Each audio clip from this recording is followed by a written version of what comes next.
What is going on, everyone? Welcome back to my channel. I hope you're all doing well. Today I'm having a look at some of the best revenge stories of the past month, so let's get straight into the first one. My fiance left me due to my cancer diagnosis. I left her destitute. Now just quickly, destitute means someone that is extremely poor and pretty much can't live a normal life anymore. This was 4 years ago, so the sting is gone and my revenge has been had.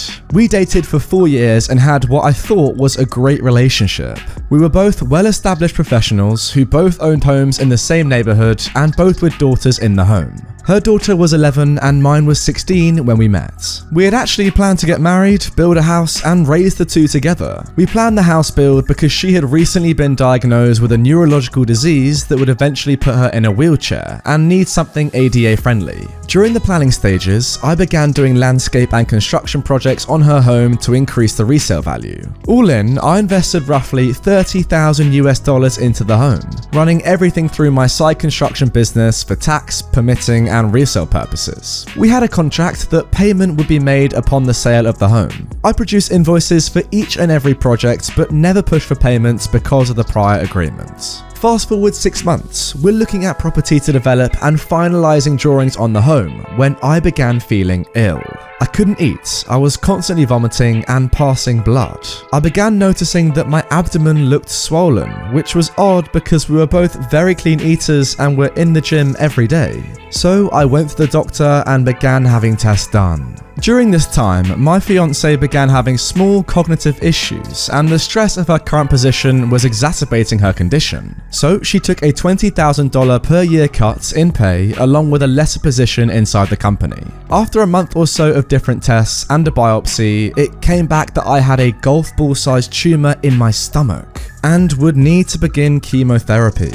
So I began chemo and radiation treatments, which made me, expectedly so, extremely ill. She was spending time helping around my place on the weekends and staying over more, to the point that they were both at my home more than theirs. At this point, I suggested that we go ahead and put one of our houses on the market and move in together until the new house was built. I have great supplemental insurance as well as a long-term illness plan, so using that coupled with the sale of one of our houses would push us through comfortably and help ease the financial stress on her. Shortly after this discussion, she became extremely distant. Her daughter wasn't coming down and hanging out with mine anymore. She had excuses for not getting together. She quit driving me to treatments and stopped staying over. She then dropped a bomb, a sentence that will forever be burned into my psyche. I love you, but I can't see myself taking care of someone this sick in the long term. And I don't think we should see each other any longer. In a text. It broke me, I won't lie. This was the first woman I'd ever opened up to and planned a life with since my wife died when my children were 1 and 3. However, I tried to be mature about it. I forced myself to understand her position and to accept what I could not change. I calmly, the next day, gathered all of her things, packed them neatly, loaded them in my truck and took them to her house to leave on the back porch while she was at work, in order to avoid any awkward exchanges. Walking around the back and under the porch cover, I sat down a box and saw her in her back living room, on the couch, having sex with a man that she had introduced to me as a lifelong friend. I had dinner and drinks with this man and his girlfriend. We had gone on vacation with them as well. I never spoke of the incident with her and simply sent her a text later, explaining that I would leave her things on my side porch to pick up at her convenience. I discovered 8 or 9 months later from his now ex-girlfriend that they had broken up due to him confessing that he had been sleeping with my significant other, dating back to about the time we were finishing drawings on the new home. Now I'm fuming. Revenge time.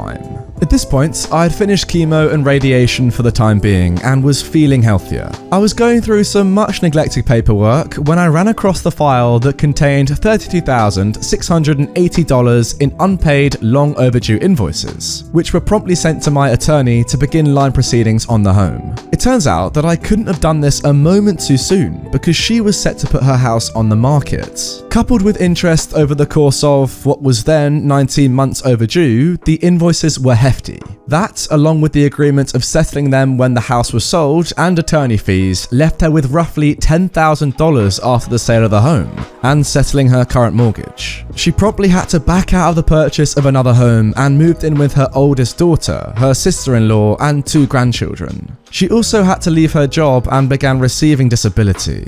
I ran into her a little over a year ago, and she looked as if she had aged 20 years and was in the wheelchair we had talked about. We chatted cordially but briefly, and I excused myself and went on with my day. A few days later, her younger daughter called me and spoke of my running into her mum and could we hang out sometime. I gave her a vague answer, thanked her for calling, and again went on with my day. My ex then called me a week or so later and began apologising for leaving me as she did. Again, cordial but short, I thanked her for calling and hung up.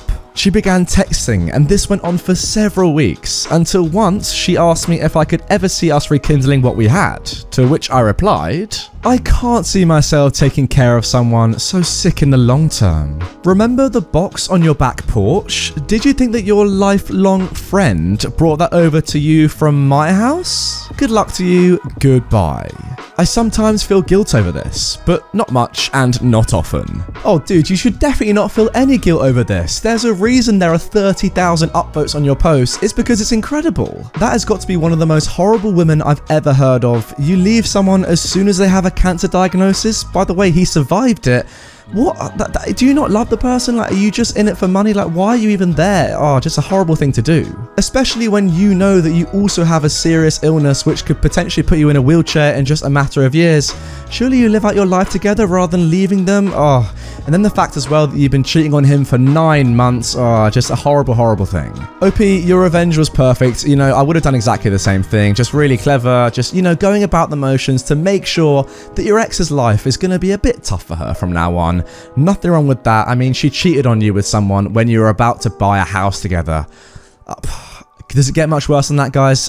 Don't know. If it does, comment down below, but in my opinion, it really doesn't. Now moving on to our next story, I sued my boss because he fired me for wanting to attend a concert. First up, some backstory. During my gap year between studies, I decided to work for Company N. Now Company N was run by a husband, Dave, and wife, Karen, with their son, and basically treated their staff like a small family. All was well for about 2 months, until I realised I had to ask for a day off since I wanted to attend the last Slayer concert the band would give in my country. There was about a month to go, so I sent an email asking for the day off and explaining why. This is where everything started to go downhill. I got a reply from the Karen, and her reply was weird.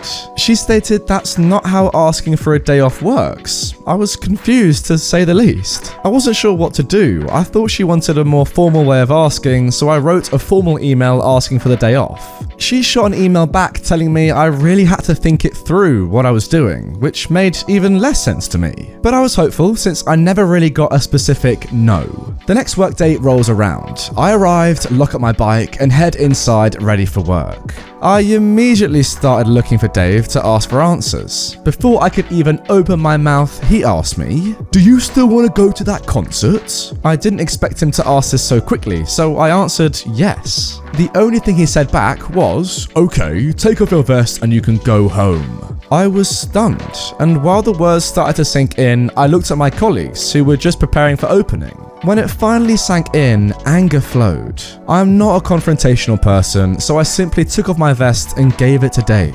Without a word, I left and started biking home. When I got back home, I told my mother what happened. We started sending emails for extra information and got very Karen-like emails back. After a couple emails which went basically nowhere, I looked up the laws for immediate dismissal. After reading up about it, I learned that, in my country, somebody can only be immediately fired when caught stealing, frauding, the person isn't able to do the work, or refusal to do the work. I did none of these. A day or two later, I met with my attorney and began the steps to sue Company N. I told my lawyer what happened in detail, and he was very confident I was in my rights and she was not. So after trading even more emails between the three of us, we went to small claims. I came prepared in a suit with my attorney in tow, and Karen showed up alone.